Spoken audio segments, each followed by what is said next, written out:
All right, good evening, ladies and gentlemen. We will hereby resume our Fire District meeting for Thursday, August 23rd. A report out from closed session. We met pursuant to California Government Code Section 54957, Fire Chief's Evaluation, and it has been completed. And Chief, as President of the Board, I would like to thank you very, very much for your excellent work and continued commitment to excellence and continued improvement here at the Fire District. Thank you very much. Okay, moving on to our action items. We have, number one is the bid alternative utilizing 1122 federal program to purchase equipment in support of emergency response activities. And I believe it's Mr. Mark Jones. Welcome to the podium. Thank you, and good evening, President Jones, directors, Chief Henke. I'm Mark Jones, Logistics Purchasing Division Manager.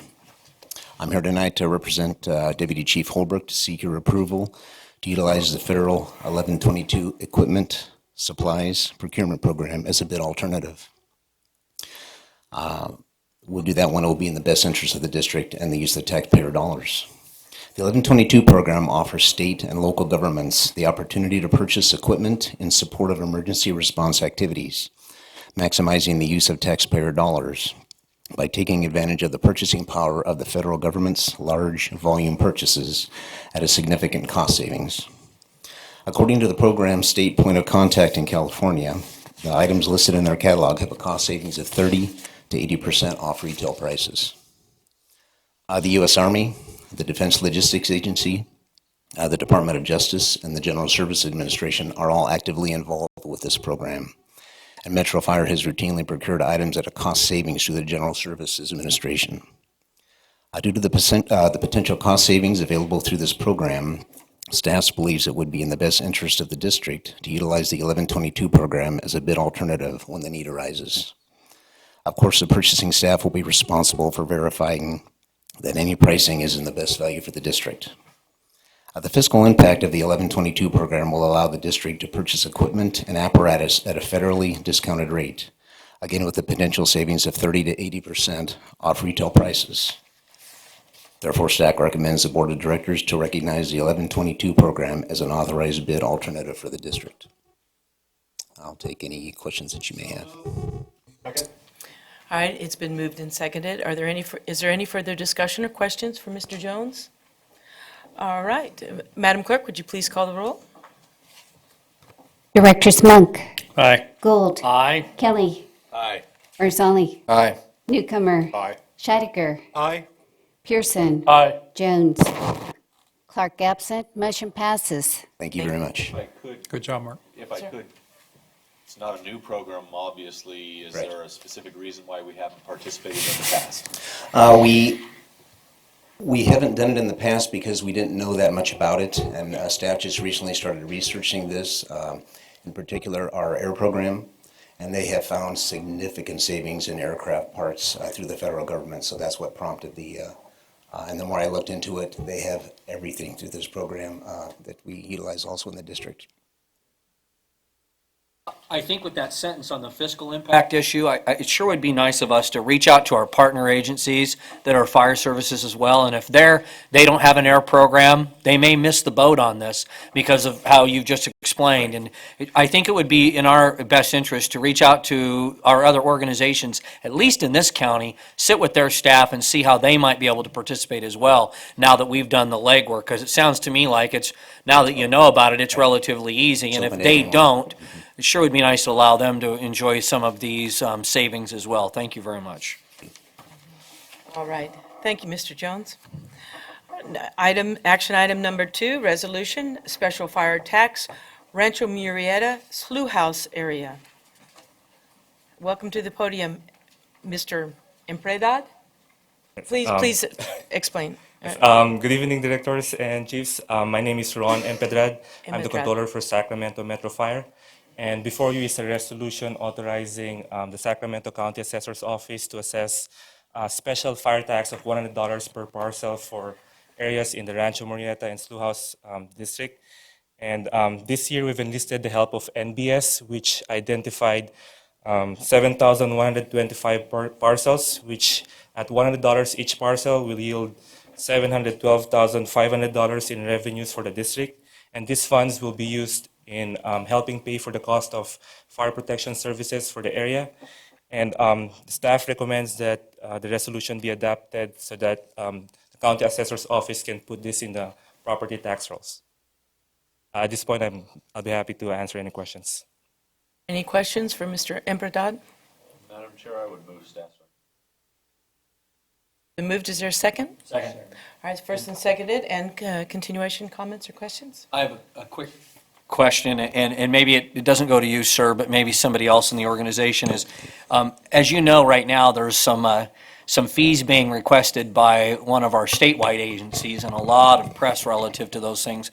Is there a push afloat at this agency when we ask for these kinds of fees, which are appropriate, that we also meet with the community that it affects directly and we explain to them the services that are being rendered for this special tax? I'm sure we have a lot of data that we can share in that community that says it's just not a statewide thing and you may or may not get a benefit. We can show them directly our responses in that area. That'd probably be appropriately to me. We definitely get that out there in the public realm that this was a tax that's a benefit to them out there in the issues of ambulance service. We have publicly, and questions came in today from the media, we have publicly opposed at the legislative level the SRA fee by CAL FIRE. We clearly believe it's a supplanting issue. We believe it'll be challenged successfully in court as a constitutional issue. We are not responsible for the $150 on the several thousand parcels in our district that are going to receive those fees. CAL FIRE does not respond in as the first in units into that area. It's us that does that. So I think that will be resolved by the courts. We're waiting with bated breath every day for one of the taxpayer groups or an individual to file that. But we have been very open about that, and you can anticipate in our, I believe in our web newsletter that's going out to people, we'll be covering that as well. Thank you, Chief. Thank you, sir. Thank you. Any other questions or comments? Thank you very much, sir. Appreciate your work. All right, now item number 3. Oh, we haven't voted, that is correct. Oh, see, I'm ready to move this along way too fast. Madam Clerk, please call the roll. Directors Monk. Aye. Gould. Aye. Kelly. Aye. Barzali. Aye. Newcomer. Aye. Scheidegger. Aye. Pearson. Aye. Jones. Aye. Clark absent, motion passes. All right, thank you, Madam Clerk. Action item number 3, resolution, use tax sharing agreement with the city of Rancho Cordova. Mr. Campos? Mr. Campos, welcome to the podium. Thank you. Good evening, President Jones and members of the board, and congratulations, Chief, on your evaluation this evening. I'm pleased to bring before the board this agreement with the city of Rancho Cordova. I think it's a real win-win opportunity for both the district and the city. And I'll go through and talk a little bit about the sales tax and use tax, what that difference is, and then briefly go through the agreement. Thank you. Go to the next slide.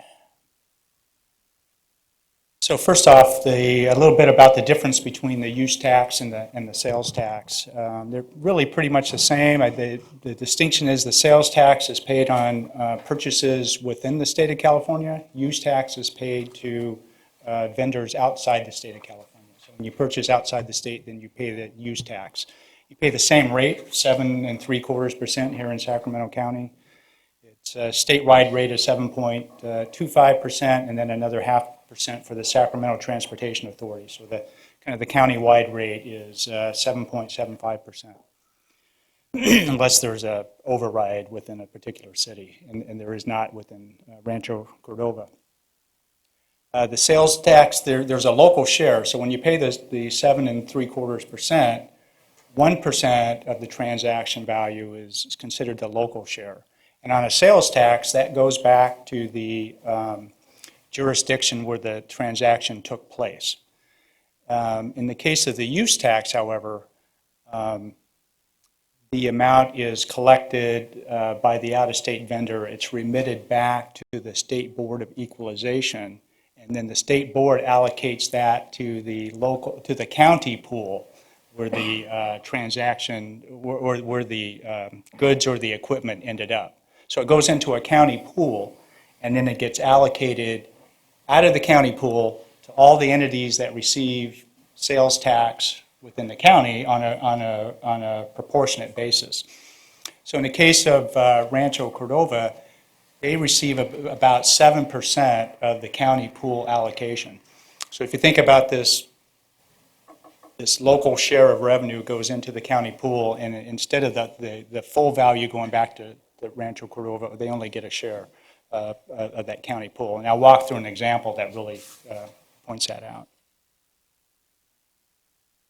So what the agreement is, in essence, is very, very straightforward. The district agrees to establish a use tax account with the State Board of Equalization and to get a use tax direct pay permit, which allows us to withhold the use tax instead of paying it to the out-of-state vendor. We hold on to it and then quarterly remit that directly to the State Board of Equalization. And in exchange for doing that, that money would then come back directly to the City of Rancho Cordova, the full 1% share, and the City of Rancho Cordova has agreed to share that with the district on a 50-50 basis. And again, I'll walk through an example. The agreement can be terminated by either party on 30 days' notice. So if it isn't working out for whatever reason, I don't see why, but we could always get out of it. So here's the example I was mentioning. In 2011, the district acquired about $11.2 million worth of equipment through a lease purchase. Fire trucks, fire engines, ambulances. We paid about almost $900,000 in sales tax at 7.75%. We paid that to out-of-state vendors. What happened without this agreement in place, that local share, which is 1% of the transaction value, $112,000, went into the Sacramento County pool and then got allocated out of the pool. City of Rancho Cordova got about 7% of that, or just under $8,000.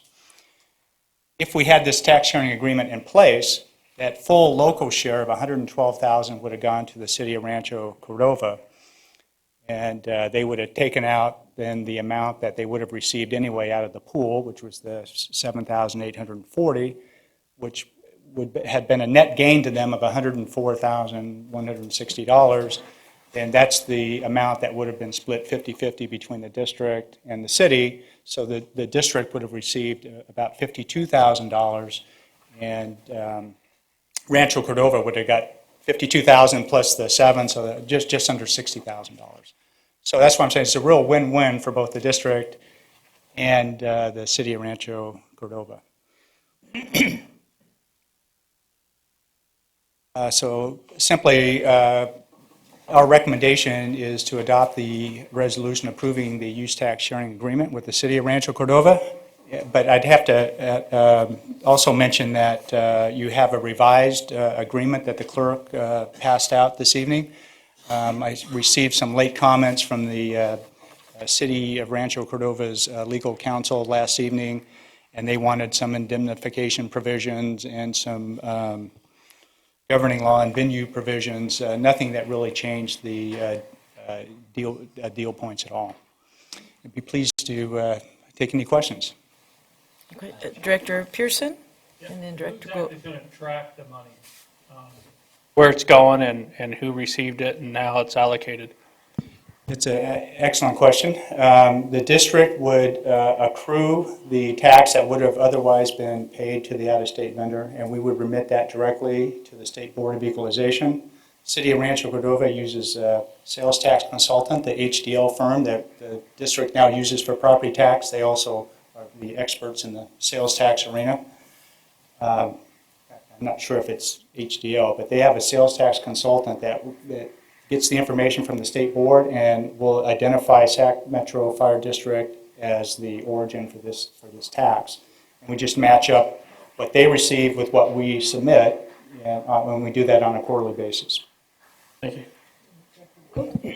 You know, I thank you very much for your report. I just want to know how many minutes it's going to take before we have the same process with Citrus Heights.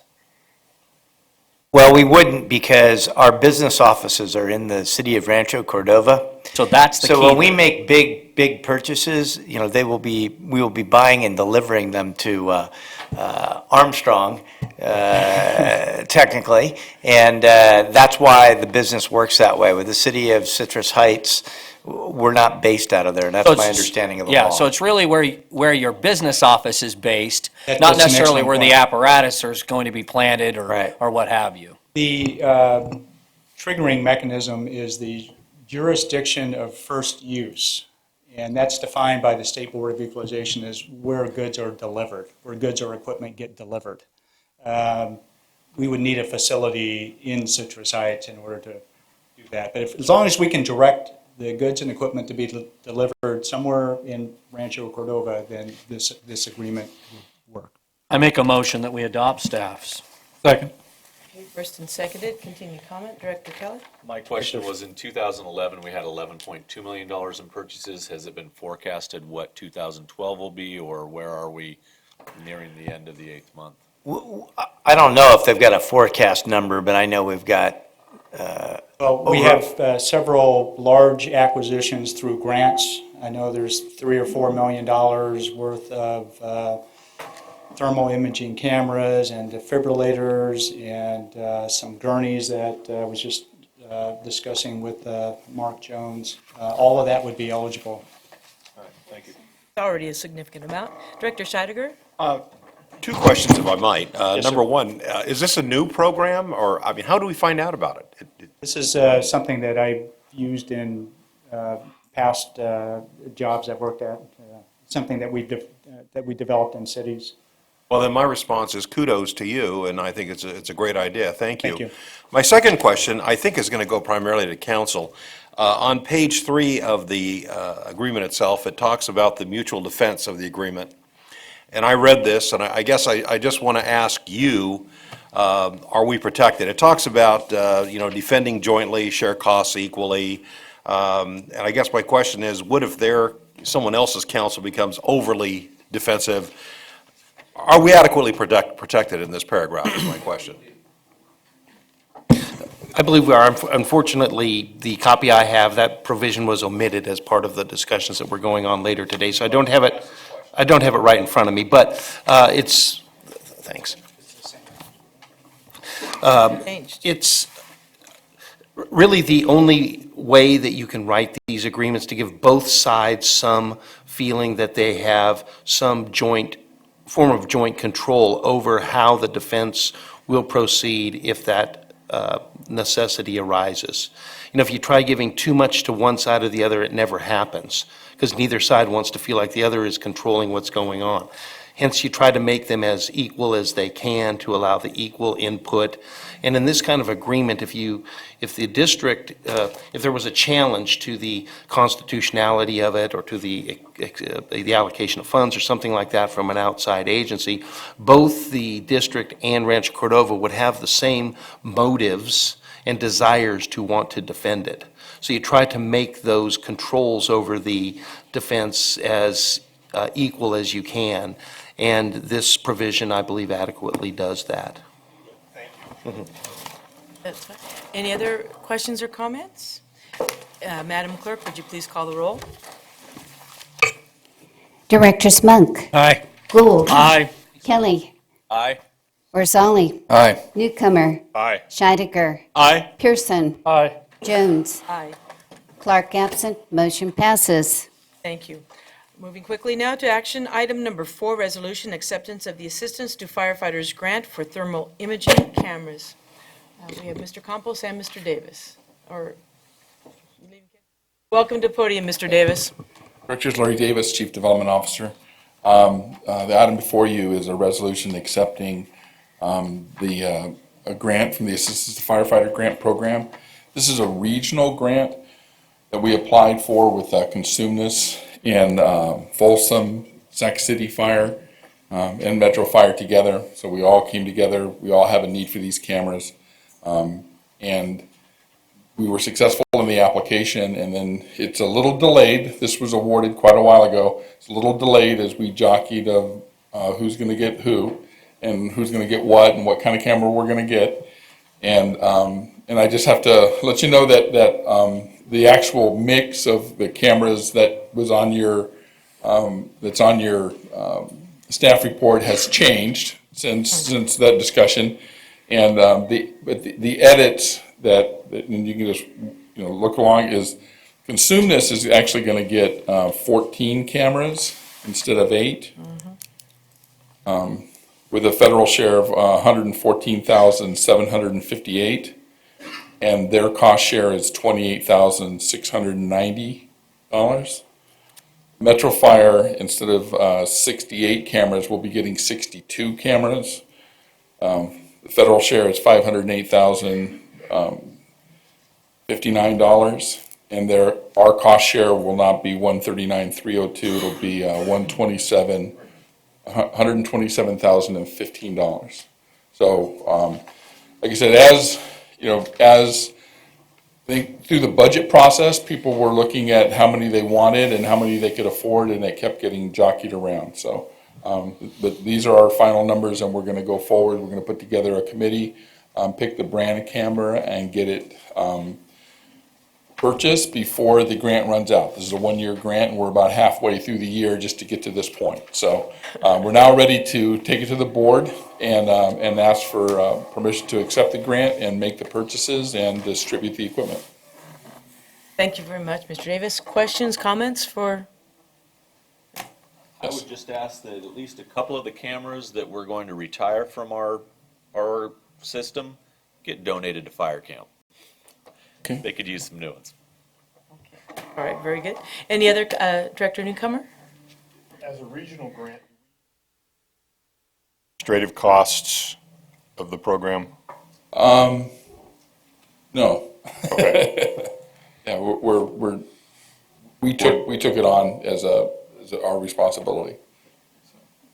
This is another case where we applied for this grant back before we were pulling down the administrative costs. And so we will do that in all future grants. We'll make sure that we take an administrative piece. Unfortunately, on these AFG grants and all these federal FEMA grants, the administrative amount is really small. It's like 3 or 5% of the grant. It's pretty small, but no, we took that burden on this time. Are there any other further questions or comments? If not, Chair will entertain a motion. So move. Second.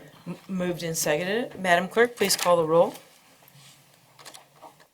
Directors Monk, Aye. Gould, Aye. Kelly, Aye. Barzali, Aye. Newcomer, Aye. Scheidegger, Aye. Pearson, Aye. Jones. Aye. Director Clark absent, motion passes. Thank you. All right, now we move to our presentation items, and I'm very much looking forward to this one. It's from MFDB Architects Rendering regarding our boardroom here at 10545 Armstrong Avenue in Mather, California.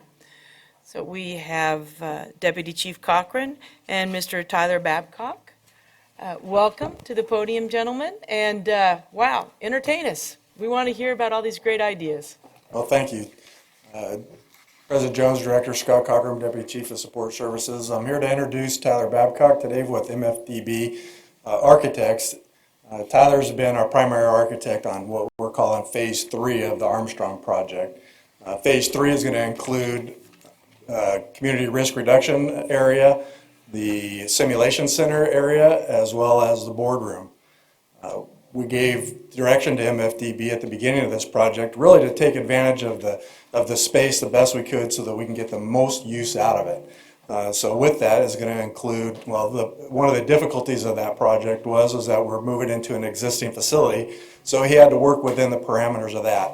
In addition, what we wanted to do was take particularly the area of the boardroom and then split that between not only the boardroom but also the simulation center, and then also be able to use that room as a large ceremony room. So I think we've done a pretty good job of putting all of that together, and what you're going to see today is a rendition of what we anticipate that looking like. So, Tyler.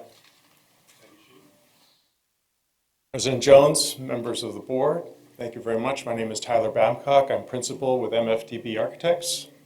We've had the pleasure to be working in the east wing of the second floor of the Mather building since the latter part of 2011. So it has been an ever-evolving effort to try to determine all of the requirements for the spaces that the district intends to utilize the space for, and then maximizing not only the functional use of those areas, but also the flexibility of those spaces to serve their needs effectively. I'm going to go through a PowerPoint presentation, which is going to include some floor plan images and then some rendering images of the space in an effort, it's an informational presentation of our vision, and the focus tonight is primarily the council chamber, the board chambers. And so I'm going to give you a little bit of a reference framework for that second floor area that we've been working with on the east wing of the building, and then get into more detail with the board areas specifically. This is the overview of the entire east wing of the second floor of the Mather headquarters building for Metro. And as Chief Cockrum indicated, part of the criteria that we have to live with in an existing building is all of those elements that we can't change. And also, the more elements that we work with that are existing that we don't have to change, the more cost-effective our efforts are. On the left side is the elevator lobby space, and then there's a white corridor space. I'm going to bring the pointer in. So this corridor is essentially the existing corridor leading to the exit stair. So this very much established the framework for our work. On the north side of that existing corridor space, we have essentially the bulk of the EOC simulator project. On the southern portion of the wing, in the yellow area, we're providing the space for community risk reduction. The blue areas, light blue and dark blue, are the primary spaces utilized for the board chamber. We have a fitness area at this end. There's the existing core area of the building holding bathroom spaces primarily and some mechanical space, and then the existing break room that we're not altering for this. So that's the framework of the project. In a little closer detail, the EOC area is comprised of primarily 2 large classroom spaces where the EOC training occurs, and then a series of breakout rooms that facilitate action teams being allocated other tasks during an event exercise. And this is the control space where the exercise is managed. The risk reduction, community risk reduction offices utilize an existing corridor leading from the elevator lobby to a public counter and a secure door, and then an array of office spaces and systems furniture that they'll utilize for their needs. Primary board space has a raised dais very similar to the dais in this room. So it's 7 inches higher than the audience space, just like it is at the City Hall here at Rancho Cordova. There's a staff table to the side, and this seating arrangement illustrates approximately 100 people. And the scale of the room is somewhat similar to this space, except to get 12 directors' seats at the dais, the curve of that space is much less severe than it is in this space. So we're trying to not only maximize the length of that table between the existing conditions that we're dealing with. So this is a existing column in the space, this is an existing column in the space, and that really set up our geometry for the room. Are you expecting 3 new directors? We're trying to plan ahead. Well, I think the number should go down, not up. It's bad enough with 9. So in terms of flexibility, we're trying to... Well, if I can answer that, Go ahead. because I think that's a valid question which would come my direction. not that we're overly aggressive on mergers and acquisitions, but I think that the future is regional-based fire servicing. I think it was smart to do this once and have room for expansion, and so we put it in there. Should we take in another regional partner? Clearly, they're going to have division directors that come from there, and so we decided that we should probably go ahead and put an additional 3 that would fit in the room, and that would save expense by just doing it one time. The space is allocated, as Chief Cockrum indicated, to provide some flexibility. So this seating, while not showing the full potential of the room, because obviously you could put more seating on either side in this space, represents a large setting. This line represents a movable partition so that we can separate the space and facilitate multiple uses going on in the space at the same time. So in this configuration, with the wall deployed, you still have adequate seating for a normal board meeting without needing to open up this partition. And on this side, we're indicating this space being utilized for one of the EOC exercise spaces.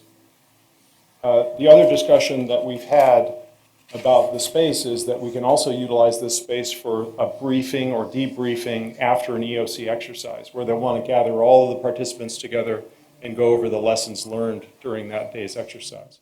So this space is intended to facilitate all those things, as well as events and ceremonies and such. Any questions thus far? I get this whole 7-inch riser and this big mausoleum-looking thing.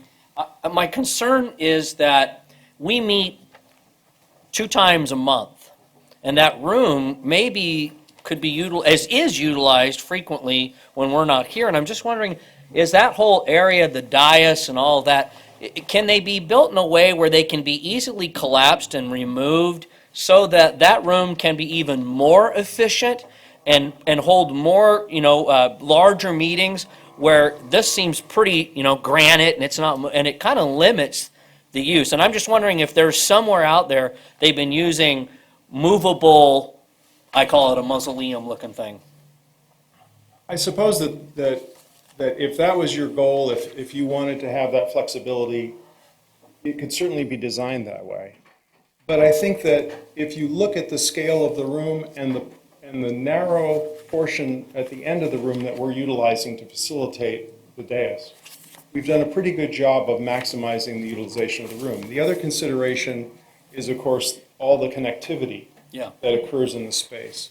So the power and the cabling for communications to power your screens and your microphones and all that stuff is all hardwired. Much more difficult to kind of plug in and plug out. You'd have much more problems if you were doing that on a regular basis. So I think it's a reasonable expectation to think that that's better as a permanent structure than flexible.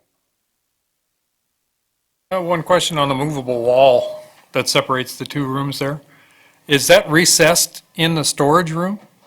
Well, it's ultimately going to boil down to what system we ultimately use. That particular component of the design has been a big question. We've had some options that we've explored where indeed the wall is collected within this storage space on the southern side of the room. There are other systems that we're looking at that actually collapse into the ceiling. Very sophisticated systems. We have a contractor entity on board now to manage construction and work with us developing more information about budget. And we are exploring together kind of the optimum way of allowing this partition to be effective, both in ease of use and cost. And of course, again, in the existing building, we're wrestling with existing structural conditions that we have less control over than we would like. So we're still looking for the optimum solution to that and haven't made that final decision. Yeah, I just picked that off by looking at the renderings. You've got a slot there in the wall for the wall to go into, but... Right, and that's part of the last system that we were illustrating and considering, and that may still be the solution that we end up with, but we're exploring other options as well. Okay. In the lighter blue area, so the dark blue is the primary space. Again, part of the constraints that we dealt with for making this space work is that you have to have the exiting work for the spaces. So if the partition wall is deployed and you end up with 2 rooms, you need 2 exits from that space, and those exit doors need to be a specified distance apart. And we needed that exiting to occur and dump the people out into that existing exit corridor, as opposed to dumping into the community risk reduction space. So in each of the rooms, I seem to have lost my arrow here. Is that going to be a problem in the left portion that you call the EOC area of that room, since the exits aren't over 50% of the? It's not, so the rooms are set up to allow, to meet the exit requirements for each space, and if the door is open, to allow for the exiting requirements. Lost the. Well, the question is, Mr. Babcock, if that wall's in place, and you've Yes. separated it, now it's 2 rooms. Yes. The room on the left-hand side only has the 2 exits into the corridor on the top. That's right. This room, this door, and those are sufficiently apart to meet the 2 exit requirements established by code.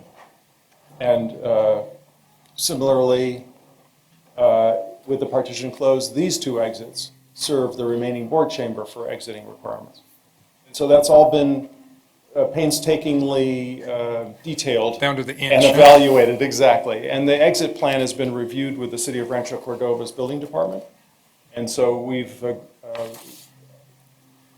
developed this to the point of having preliminary meetings with them, discussing our strategies for exiting the entire building is what we have to look at. And so we have a strategy in place to solve those problems. One of the things that changes, the existing building was designed as office. So we're introducing an assembly space in a building that originally didn't have an assembly space. So we have area separation issues and exiting issues that we had to address. Does that address the Yeah, the thank you. question of the exiting and, okay, dispersal? Well done for fire prevention, Director Monk, well done.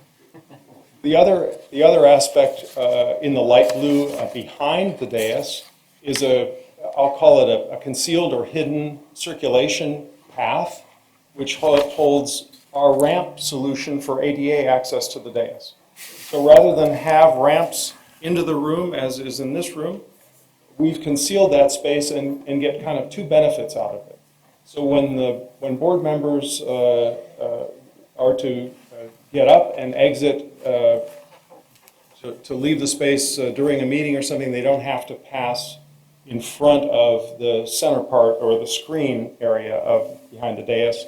They can kind of move to that concealed space, go down the sloping floor. It's more shallow than a ramp, so it's technically not a ramp, and move to the area. Now, I'm still having a little bit of trouble with my getting an arrow to work here to point to certain areas.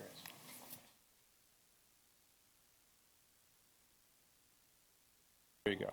So you have access to that ramp, that hidden corridor behind from this end of the dais and from this end, and that leads you down to this space, which is a small break area or kitchenette area for the board's use, and then a large conference room.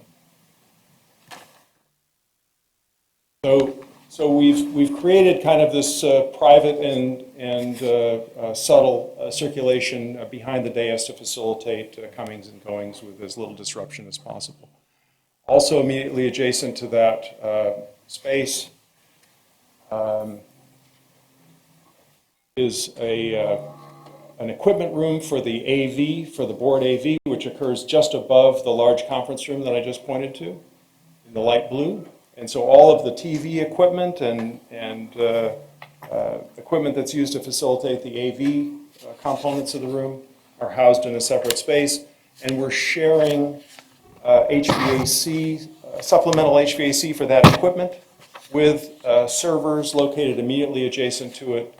That's for the EOC enterprise, which is a very demanding data-based space. So this is the EOC server room, and this is the AV equipment room. Those two spaces, again, will share and have duplicate or redundant systems. So if one system goes down, they're both getting a little bit of their cooling capacity from both pieces of equipment, so they won't be down completely. Yes. You said the ADA ramps are behind the dais, so would that mean that if we had a director that needed to utilize that, they would have to come through the community risk reduction area, up through the back and under the dais that way? They would not be able to go, and so to and from meetings, they'd have to use the back entrance and not be able to go out into the public area. Well, I think they would come in from the public area and they'd exit the door, the hallway, just to the left of the staff table, down into the community risk reduction office, and then over to the ramp and up to the dais.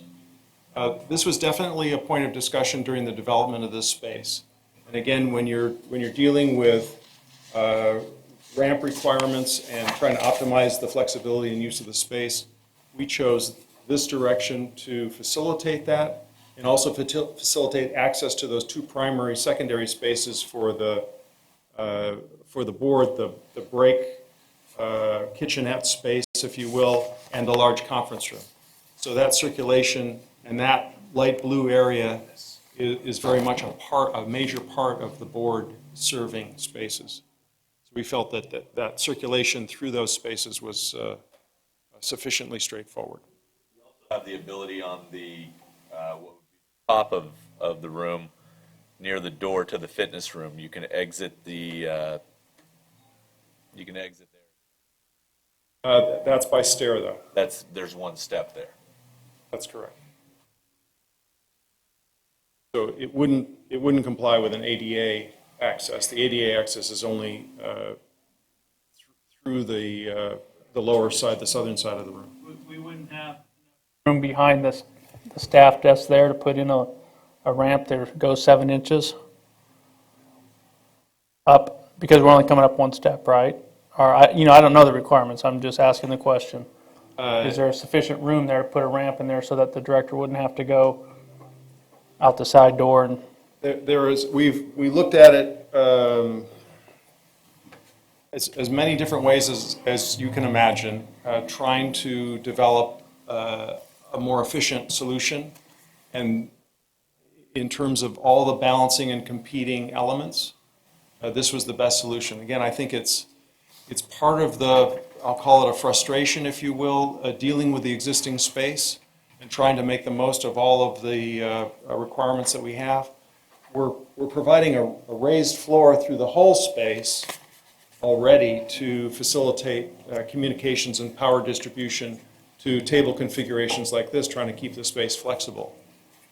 The raised floor solution is a compromise because of the restrictions that the Sutter tenant possesses or poses in the downstairs area, and the fact that that's a secure space. So I understand the issue very well, and I don't think that there's a better solution. Having a more straightforward ramp from the main part of the room up to the dais, unless something else changes.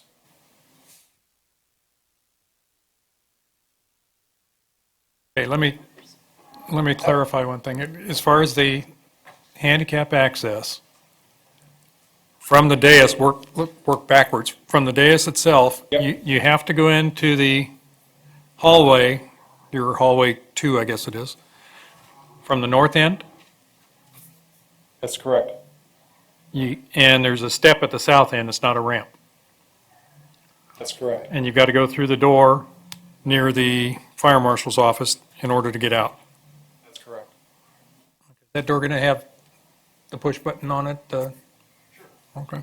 And then they would, theoretically, they could enter this vestibule and re-enter the room this way. That's. Go ahead. Ask another question. It looks like on this drawing that the staff table is on the dais, whereas in this room, they're not. And so I'm envisioning basically the same setup we have now with a step here that could transition to a ramp, and that would give enough time. Obviously, at this point, I don't need handicap access. I say that at this point, you never know. But I would feel awkward if my colleagues, we take pictures down here sometimes with people, and they're all going this way, and I have to either walk out this way or wheel myself out this way to come back and around. You come out here, come out this door, and then through the middle. It just seems awkward when we could have the same setup and put a ramp right here and give the opportunity for that director not to be singled out, and it just seems, there is a way to do it. Well, actually, the staff table, the four-person staff table at the bottom is at the same height level as the 12 directors' positions. So the ramp would have to be very close to that middle door. Right, well, that's And what I'm is that- saying, if we could that's the drop that configuration staff table problem. down like it is here, then you could put the ramp, you could put the step right by where the dais ends, like it is here. Okay, go ahead, Chief. Yeah, we raised the staff table on purpose because it's a tough situation to be staff, especially if you have contentious issues coming from the audience and you're not above where you can see out on what's going on and be able to see what's happening. The other issue is that your dais that you see here today, it's really rounded. Your dais is not going to be that rounded. It's going to be a lot more flatter configuration because of the configuration of the room.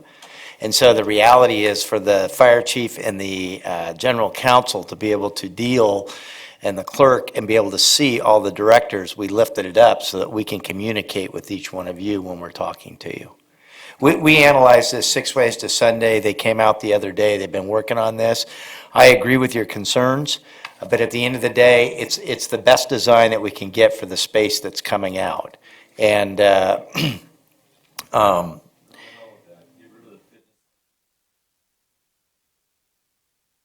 yeah, and we can do that. Yeah, we can do that. Except then, $1 million more. but Director Pearson, we have looked at everything. It meets the specification. It's an existing space that we were hampered by, and at the same time, we wanted to have an effective boardroom that we could operate in. All right, Mr.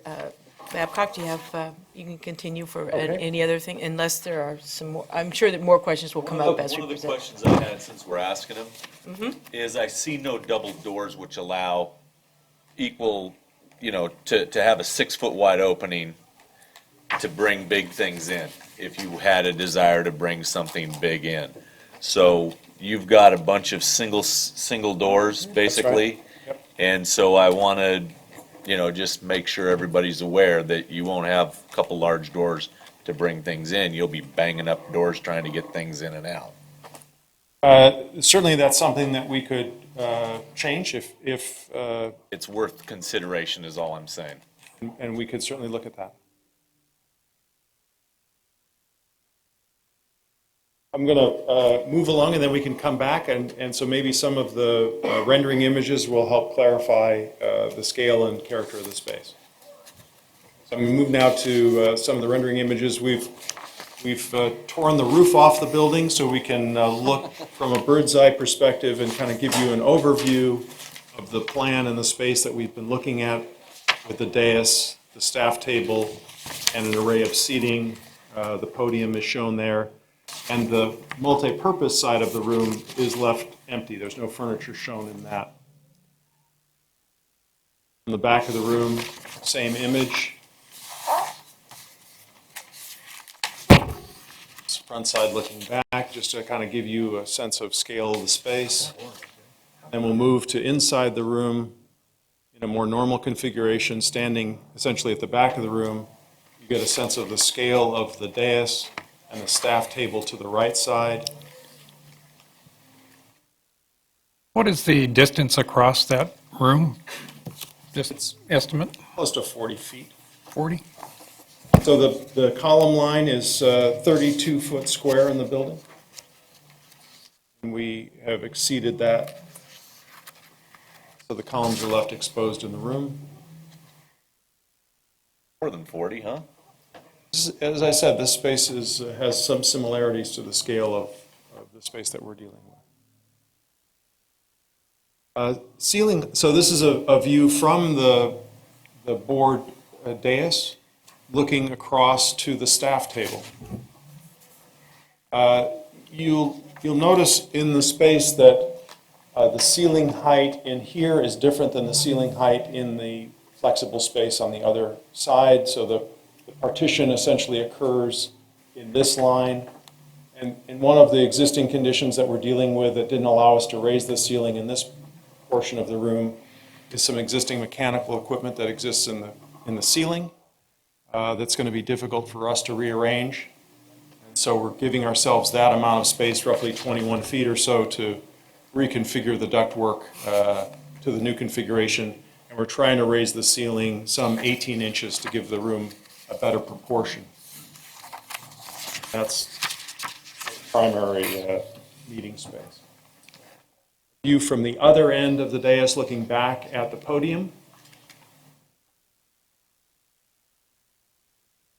View from the staff table, their perspective on both the podium and the director's dais.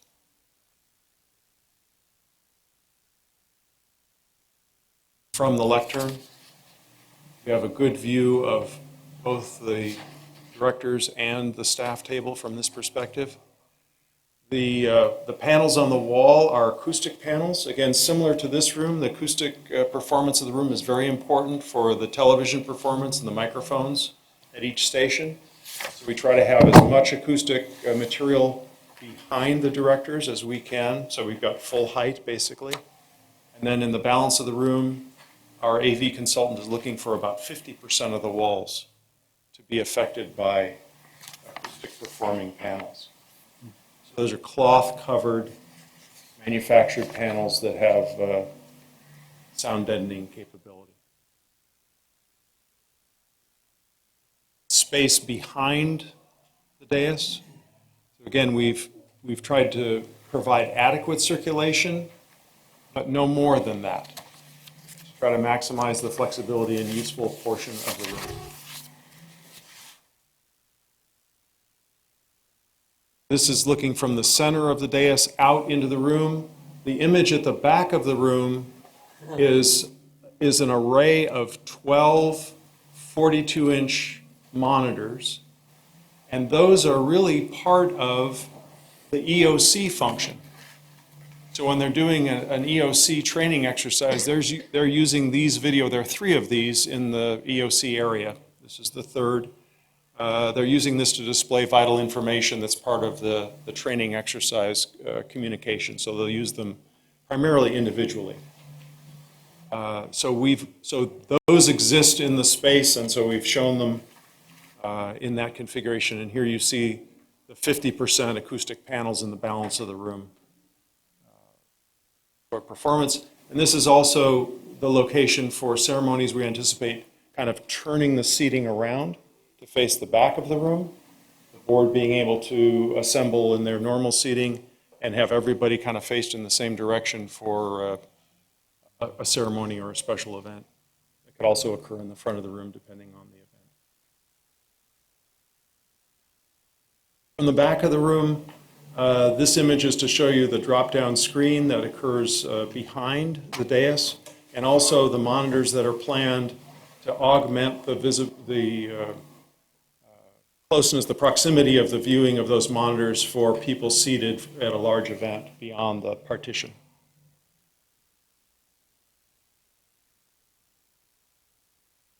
Now I'm going to move to just showing you a couple of quick images of the large conference room that's available for the board's use. So to reorient you, we're talking about the lower right corner of this image and the proximity then to the circulation from the dais to that space. So as you enter the room, This is the image of that conference room. And we're providing seating roughly for 20 people at the table. And there's sufficient room for additional seating around the perimeter of the room. That's the existing exterior wall and the windows that occur in that space.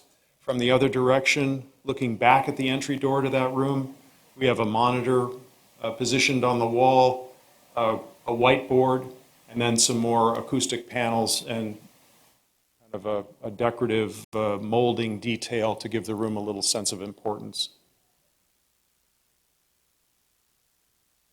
That's the presentation, and we can go back and look at other exhibits or answer any more questions that you have. Fellow directors, does anyone have any additional comments or questions that we can have our guest speaker answer? First of all, or whoever was in charge of doing it, I want to express my appreciation for having the district's mission statement behind the dais. And I would raise a question about having a timing clock that's visible to the speaker, simply because we don't normally encounter this, but I've been in the situation many times when you need to be able to control the time. Does that exist in this plan? Did I inspire that? We 3 minutes. You've met your match, You got 3 minutes. Director Orzali. We have absolutely talked about that, and I believe that it's our intent to include that. And I can say it is. We discussed that the other day when we were doing the run-through on this, is 2 things, is a timing clock for speakers, and also clocks that the directors can see. Because when you're sitting up there at the dais, sometimes at the end of the day, it's very difficult to see what time it is or what's going on. So that is going to be incorporated into the IT section of it. Great, thank you. Director Scheidegger? I appreciate your presentation. I appreciate your fine work. Just a comment and a question. I assume that the proximity of the fitness center to the boardroom suggests that we'll have an hour, hour and a half before each board meeting. Right, Director Orzali? Yeah, okay. Good thinking on that. The question, I guess, is throughout all of this, as marvelous as your design is, change is inevitable, in my experience. Is there maximum flexibility built in terms of HVAC and electrical and that sort of thing, in terms of changes that will inevitably occur? I think we're trying to address that. Of course, that's one of the challenges. So let's talk about HVAC and utilities first. So the heating and ventilating, you're working with an existing building that was designed for an office space. So one of the challenges of the design team and the design build team in this case is to evaluate the existing conditions and make sure that we can distribute air and make the rooms sufficiently comfortable. You have different assemblies. You've got a system that's not only providing supply air for the second floor, that same system is also supplying the first floor. So you have to have the ability to control that, and the way we're doing that is that we're adding more damper locations. It's a variable volume system. So I think the strategy, and while that work is yet to be completed, the strategy is to take advantage of current technology, modify the system. The same company that installed the system in the original building is currently maintaining the building for Metro and has maintained the building throughout its life since the year 2000. They are the same, it's intended to use them for this work, so that you've got somebody who continues to provide responsibility for making the system work well, who did the original design and installation. So they're encumbered to do the design and the installation or the modifications for this project. And I think that's a very smart decision on the district's part to task that entity with this assignment. Because there's not going to be the ability to point fingers at somebody else, that they continue to hold the responsibility, and they seem very willing and eager to participate in that role.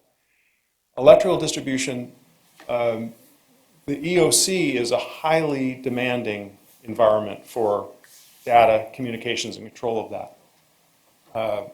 Matt Roseberry has been integral in the effort to identify as flexible a system as we can develop, which is part of the reason that we're including a raised floor component for the EOC and the board chamber. So what that will allow us to do is provide a variety of distribution points that we can access for unknown conditions in the future. And so that, first of all, that provides you a lot of different options without moving anything. But ultimately, if you have to move something, it's not a difficult task. You pull up carpet tile, you access the flooring, you maneuver the power of the data as you need to or add, and then reconfigure it. So there is some cost in doing that, but it's not prohibitive. And it's safe. Right, and I think to kind of go a step further, the community risk reduction space, they have tried to, Chief Iverson has worked hard to maximize reducing the number of closed offices and increasing the number of systems furniture spaces. And I think that adds a great deal of flexibility to the space as it moves forward. Right. Any other questions or comments? Mr. Babcock and Chief, I know that in some earlier informal discussions, we had talked about having those first 3 chairs removed and having a table there for senior staff, and I don't know that that has yet been touched upon. Yeah, I can address that from staff's perspective. We wanted to, eliminate the old-fashioned way of people having to walk all the way across the floor to get to the podium. It takes time. So what will happen is, as you're facing out to the crowd, those 3 seats that he's showing you, that he's got the marker on to the right, will be removed, and there'll be a portable table that is set up there that looks nice, that'll allow staff to sit behind it to be able to write, and then the following 2 rows behind them will probably, 1 to 2 rows will be reserved for staff.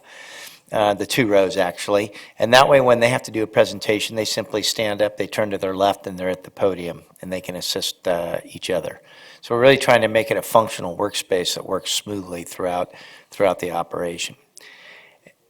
Did that answer the question? I just thought that was a very good amendment to this initial plan, and I wanted to compliment both Mr. Babcock and the Chief for paying attention to these functional traffic and presentation type issues, traffic flow within the room. And also to save money, we've designed this all at once.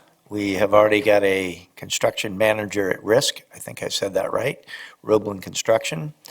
MFDB is working with them. We're going to build all of these tenant improvements in one shot.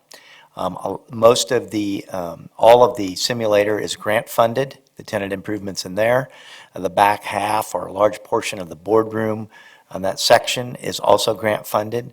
And we are keeping economics in mind. So when you come into our boardroom, though it will look nice, I don't think it will look opulent. We are keeping expense and the taxpayers' money foremost in mind. That's why we don't have some elegant setup here that's really designed for just 2 board meetings a month. It's about how can we maximally use that space in a diversified manner to accomplish things going on in there 365 days a year with the exclusion of holidays. Mm-hmm. The opulence will be in the fitness room. All right. I think that concludes any question and comments from my fellow directors. Mr. Babcock, thank you so much for your presentation. Thank you very much for allowing me to have this time. All right. You're very welcome. All right. That concludes all our presentation items. We'll move on to President's Report. I do just have a bit of housekeeping. We, here, the directors, we received a copy of an email regarding Division 4. What occurred is we did move, with redistricting, Division 4 is an entirely new geographical area, and we had no candidates file for that position. And we have some information in this email, and with further discussion with with General Counsel, we might need to do some additional clarification of the exact procedures that the law or the code requires. Council, do you have any other comments on that one? That's correct. There's basically two provisions under the law for appointing to fill a vacancy, if I can put it that way. One is the vacancy provisions that are generally used when the vacancy is created, generally during the term of the holding of the position, in cases of illness or resignation and so forth. There's also provisions in law that deal with appointment in lieu of election, and it deals with situations wherein there's been no declaration of candidacy by any person for the particular position. And there has been potentially some conflict that needs to be clarified between those two provisions and the county's position with respect thereto as to which provision applies. We've gone through the vacancy filling positions in the past on this board, so that's one procedure that is at issue. The other is the appointment in lieu of election, which happens through procedures developed by the County Board of Supervisors. We're looking into the interaction of those laws and how it would apply to the situation involving Division 4 at this time, and would expect to have a final answer after consulting with the county probably early next week. All right, thank you very much. So we will just hold this particular communication in abeyance until we get some further clarification. Thank you, General Counsel. All right, that concludes my President's report. We have the Fire Chief's report. President Jones, Board of Directors. Quick update on retired Deputy Fire Chief Dwayne Aaron. He's at home, he's resting. I talked to him the other day, other than being exceedingly bored and kind of held up on what his retirement plans were. And I think he's got one board member that's helping him out with that up in the Incline area. But he's doing well, and we will keep you updated on that. On the 14th, we had a promotion ceremony where we promoted approximately 38 individuals, 38 or 40. It was well attended, and just want to congratulate all of those folks that were promoted. On the 16th, I attended a swearing-in ceremony for Fire Chief Frank Drayton out of Vacaville. Both myself and Ken Campo went to that. Ken, of course, being the former Assistant City Manager, Finance Director from there. On the 22nd, we had our first meeting with Local 522 to talk about further considerations of the economics of the district and working with them. All I can describe it as is 522 has been one of the most outstanding labor organizations to work with. The rank and file of Metro Fire have stepped up beyond comparison. There is nobody in this state that I'm aware of that has stepped up voluntarily in the middle of their contracts to help us out in these tough economic times. And we are having discussions with them on how we can help them, how they can help us, and looking towards moving towards the future. On the 30th, we have the Sacramento County Fire Chiefs meeting. Also on the 3rd, the offices will be closed in observance of Labor Day. September 4th through the 7th, I will be attending the League of Cities Conference in San Diego, where I'll be on a guest panel on emergency medical services, speaking with, along with the Finance Director of City of San Diego, Deputy Fire Chief of LA County, and the President of the League Chiefs. So I'm looking forward to that. Save the date, September 8th through the 9th is the Capitol Air Show at Mather Airport. Not only should you go to the air show, but if you want to come by the Armstrong Building, you actually would have a great view of the air show right out your board chamber windows, had that been finished, and or my office, or really probably Deputy Chief Cockrum's office, because we look right over the Mather Airport. I've never watched it from there myself, but I hear that it's impressive. But I encourage people to go to the air show, and clearly we are participating as always to help them out with that. September 9th is the 9/11 Memorial Run. It's on September 9th. That's the 5 or 10K run walk. which I'll be attending. And then on September 11th is a stair climb for the firefighters that do the stair climb in the high rise. On the actual day, I think September 11th falls on a Tuesday, if I'm not mistaken. And so for the board members that want to show up or the public, just to wish them well, you can't walk those stairs. You probably don't want to walk those stairs. They do 343 flights or however many they do. It's an astronomical amount. I'm good enough just to wish them well at the bottom. And then take the elevator to the top and watch the rest, of course. But that's on the 11th, the stair climb. It's a great deal. Also, on October 13th, the Firefighter Burn Institute wine bottling fundraiser from 4 to 6 p.m. Please contact the Burn Institute to purchase tickets. It sounds like there's going to be wine tasting, appetizers, and you get your custom label on wine, and it's to benefit the Firefighters Burn Institute. New hires, I have none to report. Reinstatement, none to report. Retirements, none to report. Promotions, I talked about. Recruitment, firefighter, paramedic. We have candidates currently going through the background process. I believe that we're looking at 52 applicants. We're going to try to hire 2 academies of 25 this year. That doesn't include the fact that we put in for another SAFER grant for 2 4-person engine companies through SAFER. Mr. Davis and Deputy Chief Holbrook worked very, very diligently and staff on that. We haven't heard on that. We should hear in December. And then on the single role EMT, the week of the 13th, they have the interviews, and apparently on the 27th, they're having the physical agility and skills assessment. Otherwise, the EMS captains for the single role paramedic program, I'd like to congratulate them. They have been appointed to those assignments. They won't start, of course, until the program kicks off, but it's Captains Bob Bruce, Steve Cormier, and Randy Hine, and their effective date will be March 1st, 2013. So the bottom line is all of these programs continue to march forward in a very aggressive and efficient manner. We are very excited about getting those systems launched. And with that, that concludes my report. I would be happy to answer any questions that you might have. Are there any questions from fellow directors? If not, we have our operations report. And welcome to the podium, Chief White. President Jones, members of the board, Chief Hinkey, Assistant Chief White will be presenting in Chief Holbrook's absence. Since our last board meeting, Metro Fires responded to 1,827 medical responses, and of those, 70% resulted in transports to local hospitals. At the same time, American Medical Response responded to 613 dispatches in our area, and 66% of those resulted in transports.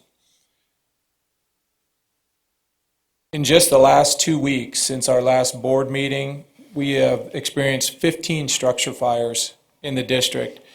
4 of those were suspicious and considered arson. 1 resulted in a firefighter injury. I'm happy to report that the firefighter was treated and released at UC Davis Hospital and has actually returned to work. He apparently was less impressed with his injuries than I was. But fortunately, because he was tougher than a $2 steak, there was no time lost with that injury. However, we do take these very seriously. 2 others, arson fires, resulted in preschools being lost in the Carmichael area. These were 2 preschools, both off of Marconi, within a mile of each other, that burned within hours of each other. And those fires really highlight the fact that rarely do we ever have just one fire victim. There were several victims in those cases. Even though those buildings were unoccupied, you had parents whose child care arrangement plans were disrupted. You had teachers whose workplace was no longer there, and you had students whose academic year is now going to be changed because of the result of those fires. So we are actively following leads and investigating these fires to hopefully put a very quick stop to them. During this time, we also have 51 members of the district who are out of county on strike teams, either as strike team leaders or overhead members or single resources.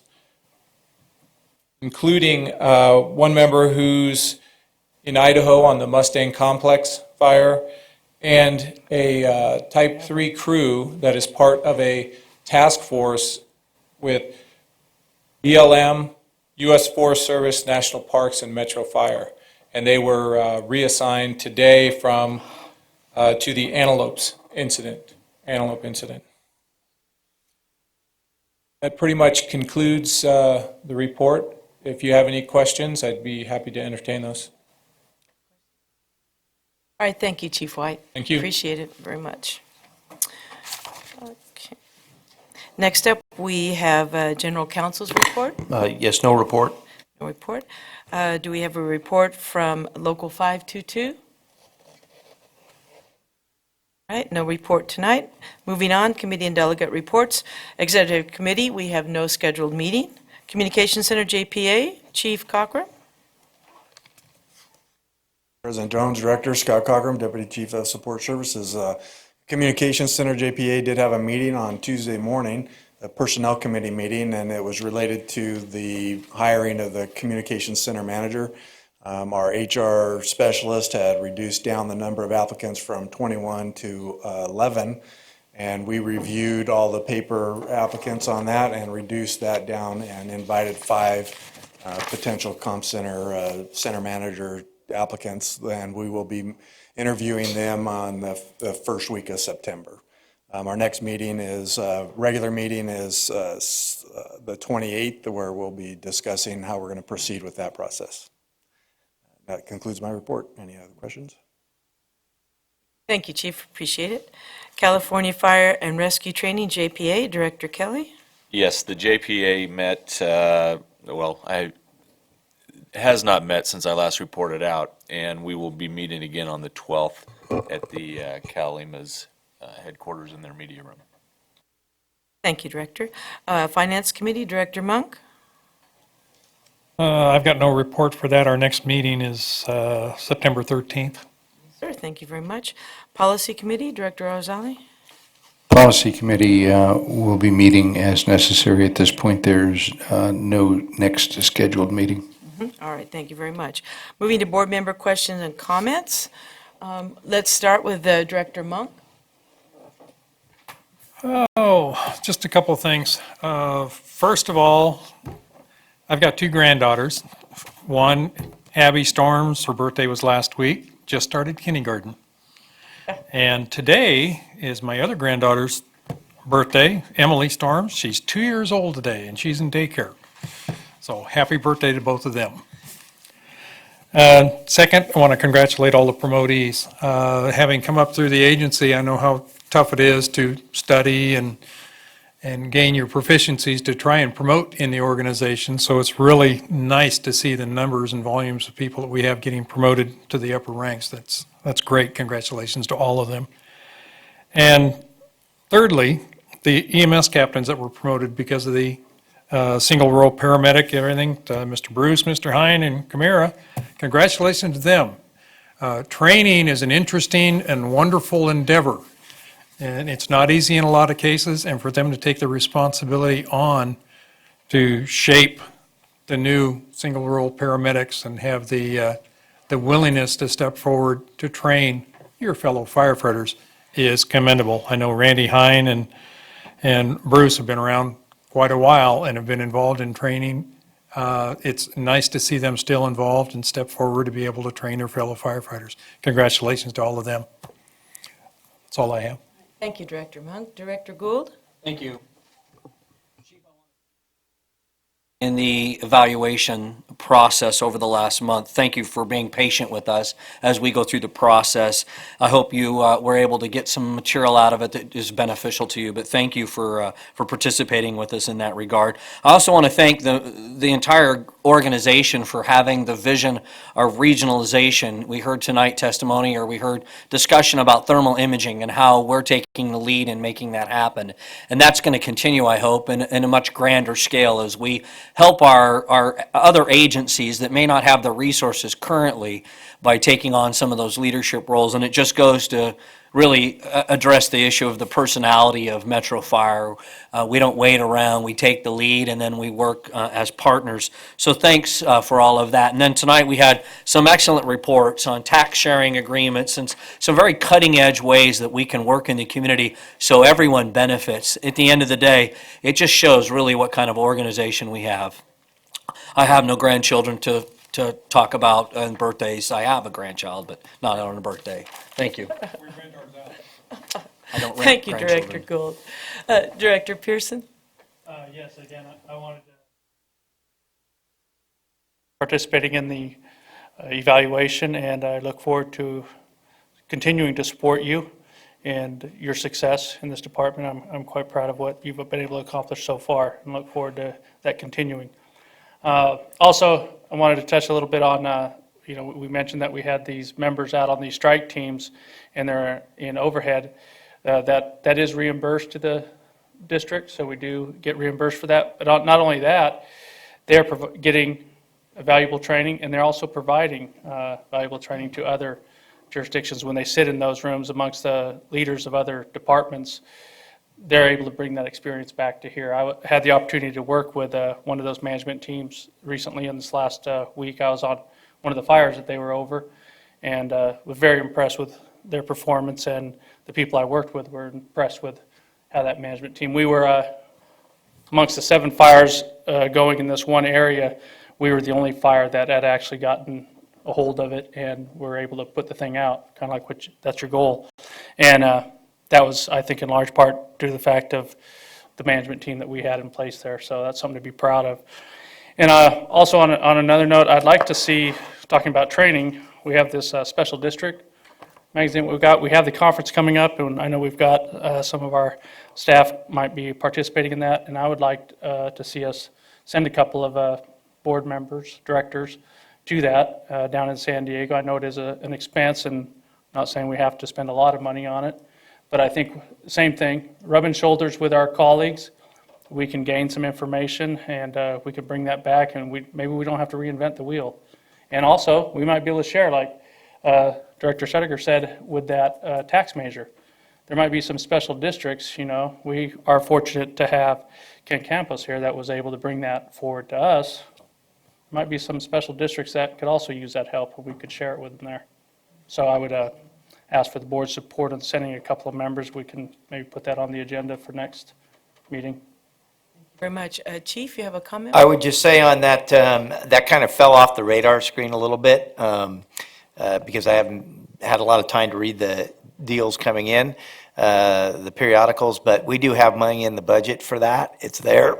So if you guys just determine who you want to send, we normally do send board members and try to get them cycled through that type of training. It's like 3 different special district administration events that you go through, and then you end up with your certificate in special district management. So we have that available, and through the president of the board, if you've got people that you guys want to send, then I can definitely make sure that we get that taken care of. Well, excuse me, but I believe there's a distinction. We have the 3 training things, so you end up with your special district leadership certificate, as well as, this is a reference, I believe, to the annual conference, or am I mistaken? Yes, ma'am. I think they coincide. They're one and the same, Oh, right? Yeah, I think they're one you and can the offer same. both? Oh, great, excellent. I think So- by going to the conference, you get the training necessary to become a special district manager. Oh, okay. Years ago, when I went through this, it was 3 different separate seminars that I had to attend for each, but if they've combined And it will that, be that's this great. time. I think that it's, I'll have to take a look at it, if you could share that periodical with me, but I believe you still have to go through 3 separate. 3 it's years. 3 different. Well, in any event, whatever. if any of the directors are interested, you can consult with Director Pearson, has those details tonight, and I'm sure we can facilitate anyone's wishes. Thank you for bringing that forward. Do you have anything further, Director Pearson? No, that was it. Thank you very much. Very good. Director Scheidegger? I'm always interested in our efforts as a district to supplement these difficult fiscal times. And there were 3 areas tonight presented that I think need to be highlighted that this district is undertaking. First is the Federal 1122 Purchase Program, and I commend us for doing that. Second is the use tax sharing with the city of Rancho Cordova. And third, I just heard about the new attempt for another SAFER grant. And once again, I commend the chief and the staff for our efforts to continue to support this district in this way. I too want to commend you, Chief, for the process and the evaluation of the 360 evaluation that you just, I guess, went through. And I think it's very healthy for all of us, and I'm very proud of the results of that and your performance. Thank you. Can I ask a quick question? Can this gentleman turn these speakers down? We're getting blown out up here. The dais is like we're at a rock concert, if we could just turn those down. Yes. So it hasn't been you, it was when we had. Thank you, Mick. Is that possible? All right, well, we have a few comments left. Everyone just try to, yeah, don't get so close. All right, Jim, you're correction, I'm sorry, Director Newcomer, you're our next subject here. See how well you can do with the microphone. Thank you. I would like to also congratulate all the people that we had the promotional ceremony for the other night.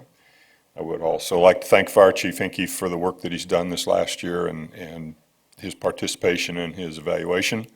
And I too would like to thank all of the people that work with the revenue generation side and the creativity side of what we're going through and the work they presented to us tonight. It's appreciated, it's needed, and that's all I've got. Thank you, Director. Director Orzali? Thank you. Just two things. One, I wanted to take a moment to express my appreciation to Mr. Vesser, the parent who wrote a letter to us that was in our board package, commending the folks who conducted fire camp and what a great job they did. And that sort of thing is always worthwhile, and I appreciate any parents taking the time to do that. Next, the evaluation process we just went through, I wanted to express my congratulations to the chief and my admiration for the job that he's doing and the progress that Sac Metro has made. I'm honored to be with the organization and to work with you. Thank you.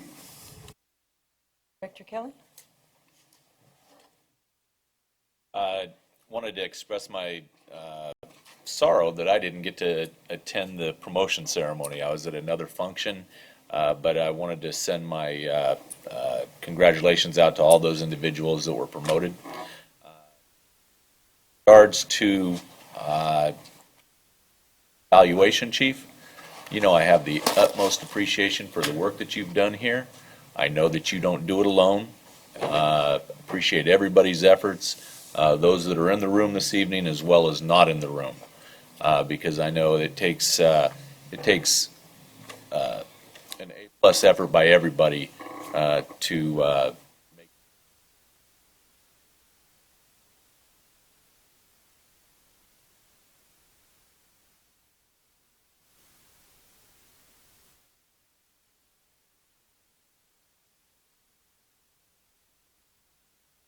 Very much, Director Kelly.